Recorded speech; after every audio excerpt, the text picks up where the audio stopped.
В эфире «Актуальное интервью» в студии Дарья Короленкова. Здравствуйте. В Якутске состоялся первый республиканский форум учителей математического и естественно-научного образования. Математическое и естественно-научное образование в республике. Вызовы и решения.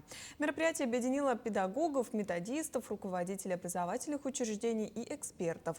Что реально поменяется в учебных планах и программах якутских школ в ближайшее время? Наши гости в студии: Мария Данилова, заведующая кафедрой естественно-научного образования Института развития образования и повышения квалификации имени Донского II. Мария Прокопьевна, здравствуйте. Добрый день. Вот в школах не хватает сейчас учителей физики, математики, химии. Да? Вот почему вот кадровый голод именно в этих предметах стал для республики вот таким вот барьером на пути к технологическому суверенитету? Ну, во-первых, глава нашего региона Арсений Николаев поставил четкую задачу перед системой образования, что количество выпускников школ, которые выбирают профильные предметы для сдачи единого государственного экзамена, с каждым годом уменьшается, и это является одним из самых серьезных барьеров для развития будущего нашей республики в плане дефицита кадров в тех отраслях экономики, которые должны стать основой технологического суверенитета нашей республики и Российской Федерации в целом. Но для решения кадрового дефицита у нас в республике реализуется несколько инициатив. Ну и в первую очередь это количество выпускников школ, которые выбирают педагогическое направление. Ну, ни для кого не секрет, что сегодня профессия учителя, она немножко потеряла приоритет. Но сегодня мы открываем педагогические классы. На сегодняшний день всего работает 41 школа с педагогическими классами. И набор в эти профильные классы ведется с учетом интересов самого школьника, что он хочет связать свою будущую профессию с педагогикой. И работают с этими школьниками не только учителя, предметники, которые усиливают предметную направленность, углубляют программы, но и с ними работают еще и сетевые партнеры таких классов. Это педагогические вузы и педагогические среднеспециальные учебные заведения, которые ведут у них и элективные программы, ведут для них практику, стажировку на базе общеобразовательных учреждений. А вот, как правило, на сегодня в реальной школе математику и физику часто ведут два разных человека. Вот какой механизм предложил форум, да, чтобы эти предметы наконец зазвучали в унисон, а не в разнобой, так сказать? Ну, у нас в республике 40% школ, они малокомплектные. И в этих школах, как правило, один учитель-предметник, он преподает 2 смежных предмета.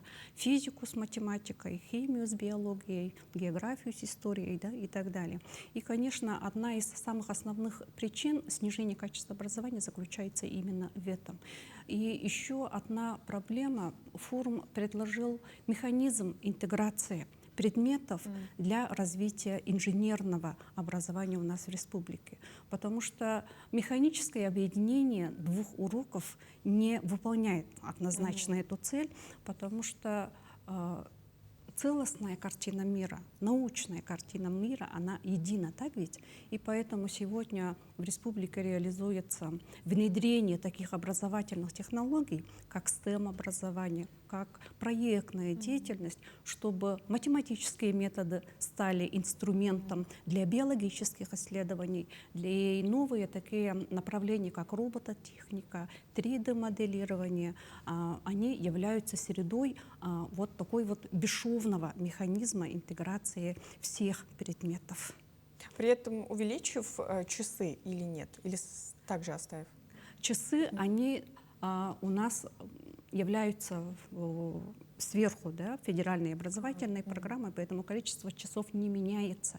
Мы должны сейчас изменить программу внеурочной деятельности, чтобы дети могли реально решать задачи реального сектора экономики уже за пределами уроков, но используя те устойчивые знания, которые они получают по предмету.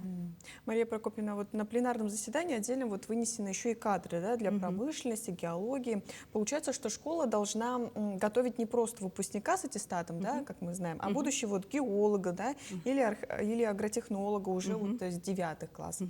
И что в учебных планах именно и программах якутских школ сейчас меняется? Ну, чтобы школа готовила уже нацеленных на будущую профессию выпускников школ, с 8-9 класса меняются учебные планы. Мы сейчас на пути внедрения и реализации профильного обучения не только как углубленную реализацию образовательных программ, но и как устойчивую систему профориентационной работы, которая представляет собой предпрофессиональную подготовку. И для достижения вот этих задач сегодня мы работаем над созданием бесшовного механизма реализации такой работы, когда в школах открываются фирменные классы, когда школа работает по сетевому взаимодействию с предприятием-партнером, и ребята уже со школьной скамьи знакомятся с будущей профессией уже на базе партнера предприятия из реального сектора.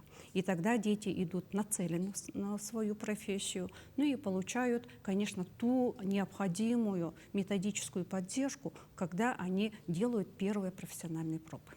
Ну и знают уже заранее, куда Да, хотят это поступить. очень важно. И удобно, и уже нет такой потери, да, Да. в голове. А вот что касается именно одаренных детей, например, из арктических районов, и вот чтобы ребенок не уезжал в Якутск, вот в 5 классе, например, оттуда, оставался в своей школе и получал тот же вот математический и, естественно, научную подготовку. Вот что в столичных лицеях, что нужно для этого сделать? У нас в республике по указу главы нашего региона есть система, которая создает равные условия всем обучающимся, независимо от места жительства. И по выполнению данного указа были разработаны ряд проектов, один из которых проект «Сетевой учитель», когда ребята из отдаленных районов могут подключаться к сетевым программам, которые ведутся дистанционно. Вот сейчас в школах, где не хватает учителей, где программа простаивает буквально, да, у нас есть 12 школ, которые изучают лучшие учителя Москвы через сетевую дистанционную форму. Но мы понимаем, что обучение и замена реального учителя дистанционными форматами не выполняет, конечно, 100% задачу, но, тем не менее, поддержка этих детей и ведение их индивидуального образовательного маршрута ведется.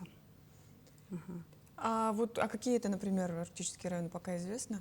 Ну, кто практикует, например? Ну, сейчас арктические районы, у них одна основная причина это нет устойчивого интернет-соединения.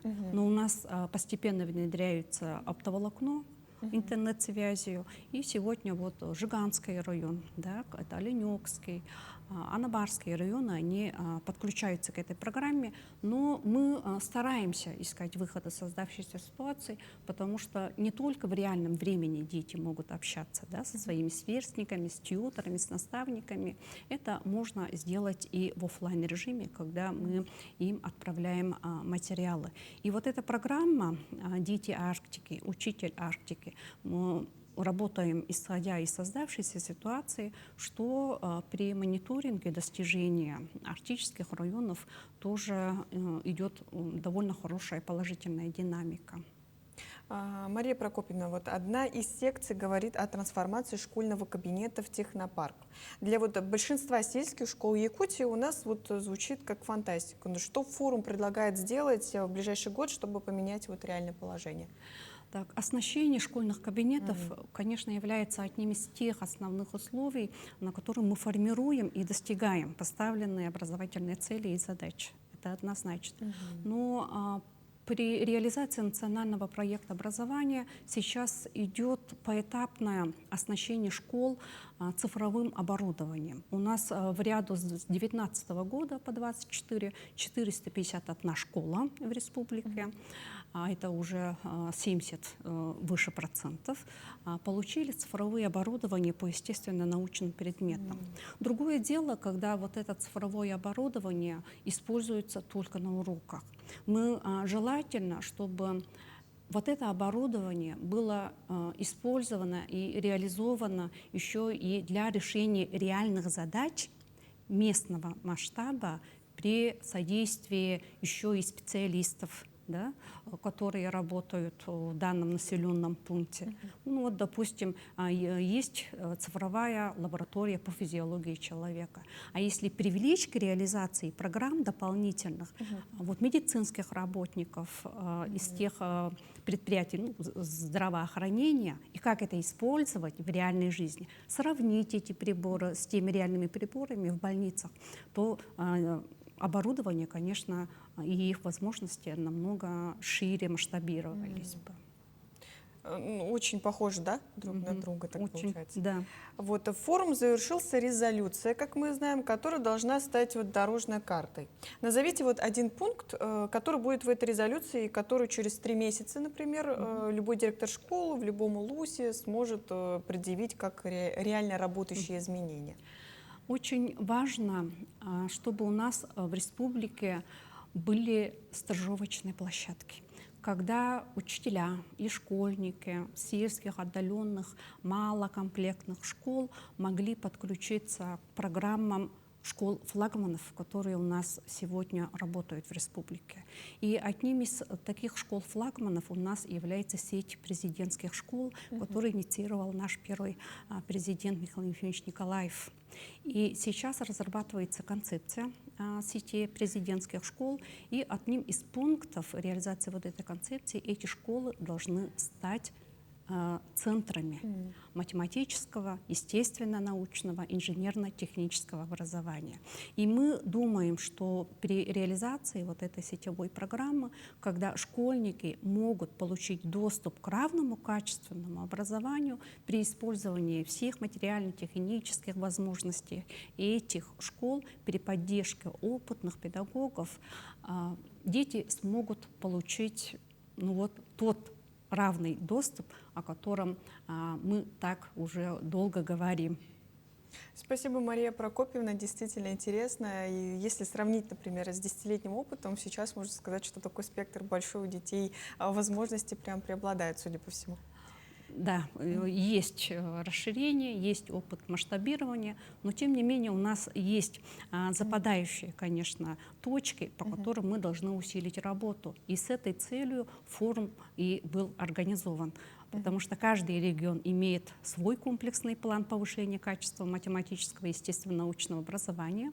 И наш план до 30 года по эффективности реализации на Дальнем Востоке занимает лидирующее положение, позиции. И по Российской Федерации мы вышли на 24 место. Спасибо, Мария Прокопьевна, есть чем гордиться. Да, спасибо большое. Я напомню, это была программа «Актуальное интервью». До встречи в эфире.